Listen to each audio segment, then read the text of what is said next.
이스라엘이 아모리 왕 시혼에게 사신을 보내어 이르되, 우리에게 당신의 땅을 지나가게 하소서.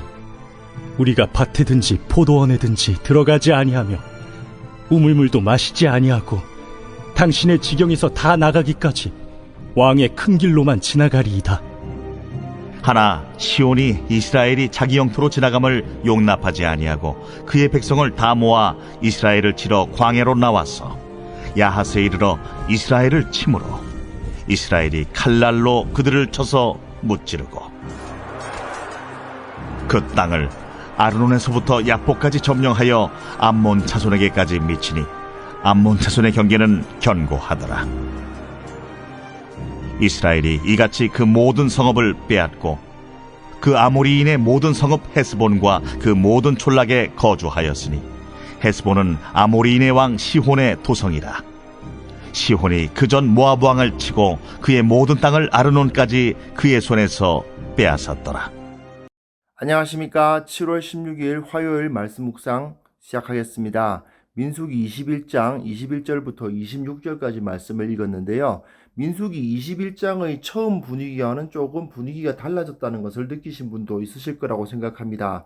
민수기 21장은 이스라엘이 에돔의 영토를 통과하지 못해가지고 힘들고 험한 길로 우회를 해야 했고, 그것을 원망하다가 불뱀으로 인해서 재앙을 당하고, 그러다가 이제 다시 모압 땅을 우회해서 광야의 골짜기를 오르내리는 그러한 경로를 선택해 걸어가는 이야기가 진행되어 왔지 않습니까? 이러한 이야기와는 좀 다르게 오늘은 적을 쳐서 멸하는 이야기가 나오고 있죠.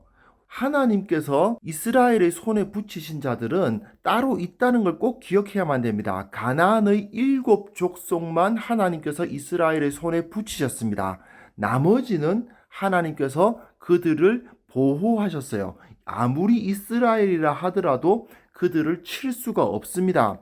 출애굽기 3장 17절, 신명기 7장 1절에 보시면 가나안 족속, 헷 족속, 아모리 족속, 브리스 족속, 히위 족속, 여부스 족속, 그리고 신명기 7장 1절에 기르가스 족속이 여기에 첨가되고 있는 것을 보게 됩니다. 그래서 총 7 족속이에요.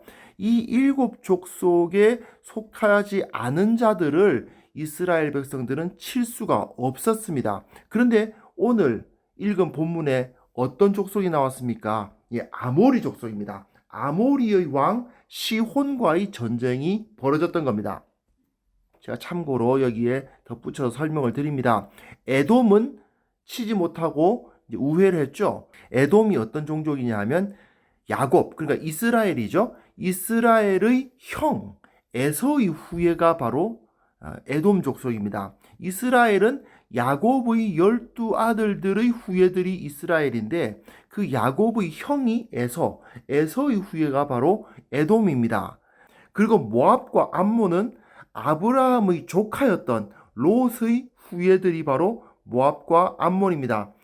부끄러운 일이긴 하지만 롯이 그 두 딸을 통해서 아들을 낳죠. 그래서 큰 딸의 아들은 모압이요, 작은 딸의 아들은 벤암미인데 그 벤암미의 후손들이 암몬 자손이 되었습니다.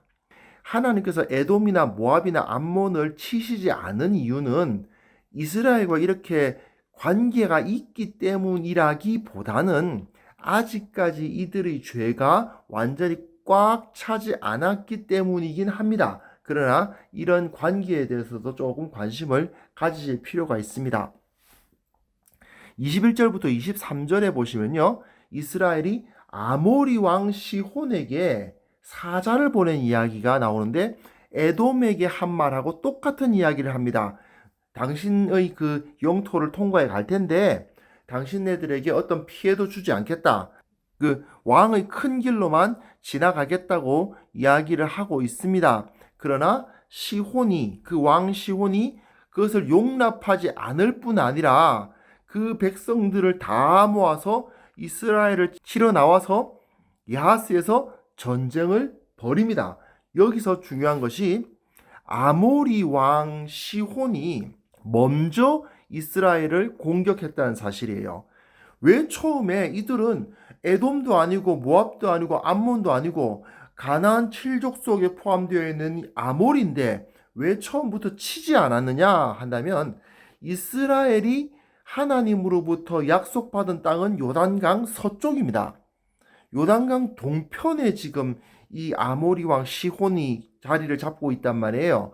그러니까 모세가 보기에는 이 땅은 하나님께서 약속하신 땅이 아니니까 굳이 여기서 전쟁을 할 필요는 없고, 다만 이제 모압을 그 우회하느라고 참 힘든 길을 걸었는데 이제 좀 왕의 대로에 들어서서 좀 이제 길다운 길로 좀 지나가게 해달라라고 사신을 보낸 거죠. 그런데 아모리는 오히려 먼저 이스라엘을 공격해 왔던 것입니다. 24절에 보시면 간단하게 나오죠. 이스라엘이 칼날로 그들을 쳐서 무찔렀고 그 땅을 아르논에서부터 야복까지 점령했다라는 말이 나옵니다. 아모리 족속에 대해서는 에돔이나 모압에게 대했던 태도와는 완전히 다릅니다. 칼로 그냥 쳐서 멸해버립니다. 하나님께서 보호해 주시는 족속이 아닙니다. 하나님께서 멸하라고 하신 족속이기 때문에 전혀 자비가 없죠. 한 번에 쳐서 멸해버리고 아르논에서부터 야복강까지 그 땅을 원래 이 아모리 족속이 차지하고 있었는데 그 땅을 다 쳐서 빼앗아 버립니다. 근데 끝부분을 보십시오. 끝부분에 암몬 자손의 경계는 견고하더라라고 되어 있어요. 무슨 얘기냐? 암몬 자손의 경계를 넘어가려 하지 않았다는 말입니다. 이 야복강 위로는 암몬이 그 자리를 차지하고 있었기 때문에 그 땅으로는 넘어가지 않고 그 경계를 견고하게 지켰다라는 얘기입니다. 이스라엘은 하나님께서 쳐서 멸하라고 했던 그 족속들에 대해서는 확실하게 싸워서 이기고 있는 것을 보게 됩니다. 잠깐 그 지도를 보시면요, 동그랗게 약간 색칠을 해놓은 부분이 바로 이 아르논강부터 야복강까지 그 지역을 차지했다는 것을 볼 수 있죠. 여기서 보면 길르앗이라는, 나중에 암몬이 사사 입다 때 길르앗을 쳐들어와 가지고 여기 원래 우리 땅이었는데 너희들이 왜 이걸 차지하고 있느냐, 내놔라 이랬던 적이 있어요. 사실은 원래는 모압 땅이었고 그 아모리들이 쳐서 갖고 있었던 걸 이스라엘이 친 건데 암몬이 뜬금없이 내려와서 여기 원래 우리 땅이었다라고 주장했던 사람들이 탐냈던 땅이기도 합니다. 여하튼 이 땅을, 이 모압 평야인데 이 모압 평야를 이들이 차지했다는 것을 보여줍니다. 25절부터 26절 내용 보시면요, 이스라엘이 그 모든 성을 다 빼앗고 헤스본과 그 촌락에 살게 되었다라고 이야기합니다. 이 헤스본은 시혼의 도성이었고요, 시혼이 원래 그 전 모압 왕을 치고 그의 모든 땅을 아르논까지 그의 손에서 빼앗았던 땅입니다. 하나님께서 이스라엘을 통해서 이 아모리 족속을 치게 하시고 그 모압 평원을 갖게 하신 이유는 사실은 아모리 족속이 모압에게 한 악한 일에 대해서 응징하신 것입니다. 에돔이나 모압이나 암몬이 대단히 선량한 그런 존재들은 아닙니다. 모압이 아모리에 의해서 땅을 빼앗긴 것 역시 하나님의 섭리 중에 하나였다고 볼 수밖에 없습니다. 그런데 그 모압이 아모리에게 빼앗겼던 땅을 이스라엘이 차지하게 된 거죠. 아니, 그러면 이스라엘이 하나님의 백성인데 원래 그 땅이 모압 땅이었으면 이스라엘이 그 아모리 족속을 쳐내고 그 땅을 모압에게 돌려줘야 되는 거 아니냐, 이렇게 생각하시는 분도 있으실 수 있는데요. 22장 이후를 보시면 모압이 그 땅 돌려받을 자격이 없다는 건 나옵니다. 그거는 그때 다시 한번 살펴보도록 하고요. 모압도 그 땅을 빼앗길만 하기 때문에 빼앗긴 겁니다. 여하튼 하나님께서는 이런 것을 통해서 그 이스라엘에게 이 모압 평원까지, 그 땅까지 차지할 수 있도록 해 주신 거죠. 여기서 우리가 이 아모리 왕 시혼을 쳐서 멸하는 이야기를 보면 한 가지 정확한 걸 알 수 있습니다. 이스라엘은 이미 강했습니다. 출애굽 1세대 역시 가나안을 정복하기에 충분한 힘을 가지고 있었다는 것을 알 수 있습니다. 그들이 가데스 바네아에서 우리는 다 메뚜기다 식의 그런 패배주의적 사고방식을 갖고 있지만 않았어도 40년 동안 그 광야를 헤맬 필요는 없었을 것입니다. 사실 교회도 마찬가지죠. 교회는 이미 세상이 두려워할 만한 강력한 능력을 갖추고 있는 사람들입니다. 물론 사람의 눈으로 볼 때는 말씀대로 순종하면서 살아가려다 보니까 약해 보이기도 합니다. 에돔이 막으니까 꼼짝 못하고 그 길도 아닌 길로 우회해서 가고 모압을 안 건드리려고 광야길로 걸어가고 막 그런 모습을 보면 약하고 힘이 없어 보이는 존재처럼 보입니다. 그러나 하나님께서 명령하신 그 말씀에 합당한 일을 행할 때에 이스라엘은 엄청나게 강력한 힘을 가지고 있음을 우리는 보았고요. 교회도 마찬가지라는 것입니다. 교회도 하나님 앞에서 거룩함과 정결함을 지키기만 한다면 우리는 강력한 힘을 가지고 그 강력한 힘을 발휘할 수 있다는 사실을 믿어야만 합니다. 그런데 많은 그리스도인들이 이런 착각을 하죠.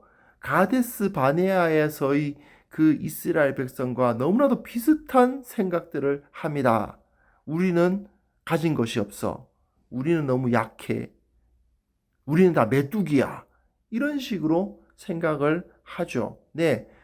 가데스 바네아 본문에서 제가 말씀드렸다시피 사실 메뚜기가 엄청나게 무서운 존재잖아요. 맞습니다. 교회는 엄청나게 강력한 힘을 가지고 있습니다. 어떻게 보면 믿지 않는 자들의 눈으로 볼 때는 공포 그 자체일 수도 있는 그런 강력한 힘을 하나님의 백성들은 갖고 있습니다. 사실 천지를 지으신 하나님께서 우리 편인데 뭐가 무서울 게 있겠습니까? 그런데도 불구하고 우리들은 나의 강함, 우리의 강함을 잘 모르고 잊고 사는 경우가 많은 것 같습니다. 이제 우리가 그리스도인으로서 이 세상 가운데 살아가면서 이 사실을 기억했으면 좋겠습니다. 내가 거룩함과 정결함을 지키고만 있다면 이 세상에서 내가 행하지 못할 일이 없다. 하나님께서 나와 함께 하시는데 내가 무엇을 두려워할 것이 있겠는가? 하나님께서 우리와 함께 하시는데 어떤 것이 교회를 넘어뜨릴 수 있겠는가? 이 마음을 가지고 두려움 없이 이 세상 가운데 나아가는 하나님의 백성들 되셨으면 합니다. 하나님 아버지, 우리가 가데스 바네아에서의 그 이스라엘처럼 우리를 약하고 작게 여기는 것이 아니라 하나님께서 우리와 함께 하셨기 때문에 우리는 강하다는 사실을 깨닫게 하여 주시옵소서. 우리 교회에게 주신 하나님의 권능을 체험하고 두려움 없이 세상을 살아가게 하여 주옵소서. 예수님의 이름으로 기도합니다. 아멘.